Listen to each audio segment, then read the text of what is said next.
Para sa bawat Pilipino. Alam ko na buo ang galit ninyo sa akin ngayon.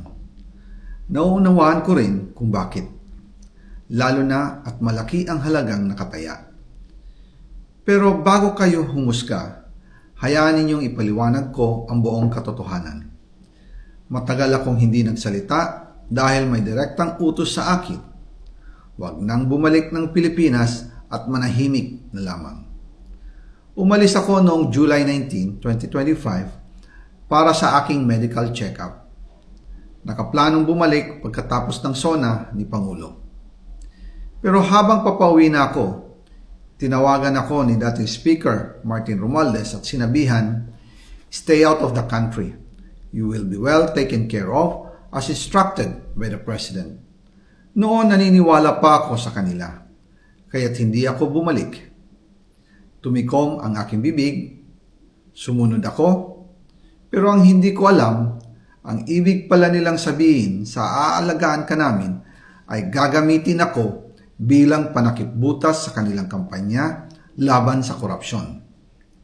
Ginawa nila akong poster boy ng kanilang sariling kasinungalingan. Ngayon, hindi na ako mananahimik, ilalabas ko ang lahat ng katotohanan. May resibo, may ebidensya, at may pangalan.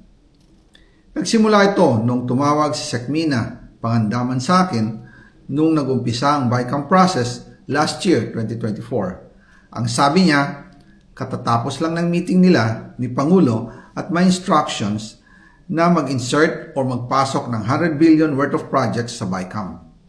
At sinabi pa ni Sekmina, you can confirm with Yusek Adrian Bersamin dahil magkasama sila sa meeting ni Pangulong BBM noong araw na yon. Tinawagan ko po agad si Yusek Adrian Bersamin at tinanong ko kung may instruction nga ba ang Pangulo na magpasok ng 100 billion during their meeting. Ang sabi niya ay totoo nga po.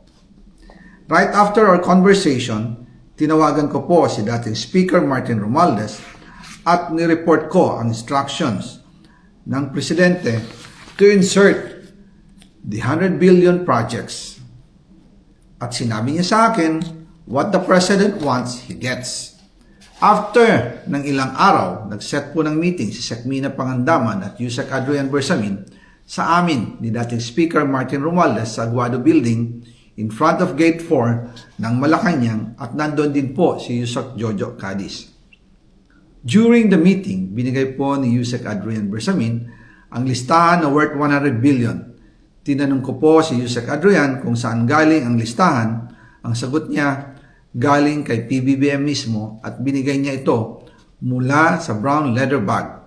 Nung sinabi po ni Yusek Adrian Bersamin yung brown leather bag, naalala ko noong nasa Singapore kami right after the elections of May 2022 sa Hilton Hotel, kami ni dating Speaker Martin and PBBM habang pauwi at pabalik ng Pilipinas, hinabol ng PSG ang brown leather bag at ang sabi ni PBBM, maiwan na lahat, wag lang ang brown leather bag.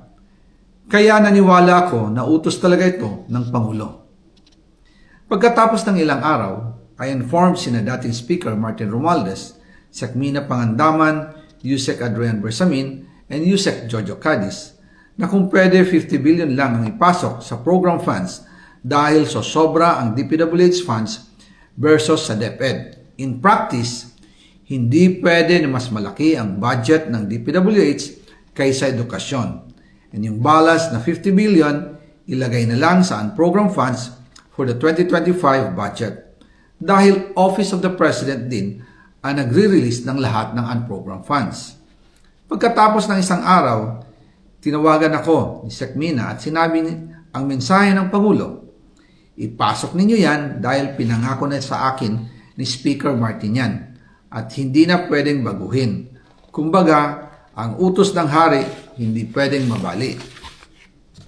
Again, I informed the Speaker and asked clearance about the instructions ng Pangulo. At ang sabi niya, wala tayong magagawa. Kaya po nagtataka ako kung bakit sinasabi ni Pangulo na hindi niya makilala ang budget. Samantalang lahat na binawas at dinagdag sa mga ahensya ng gobyerno ay humihingi ng approval sa kanya si Sekmina Pangandaman.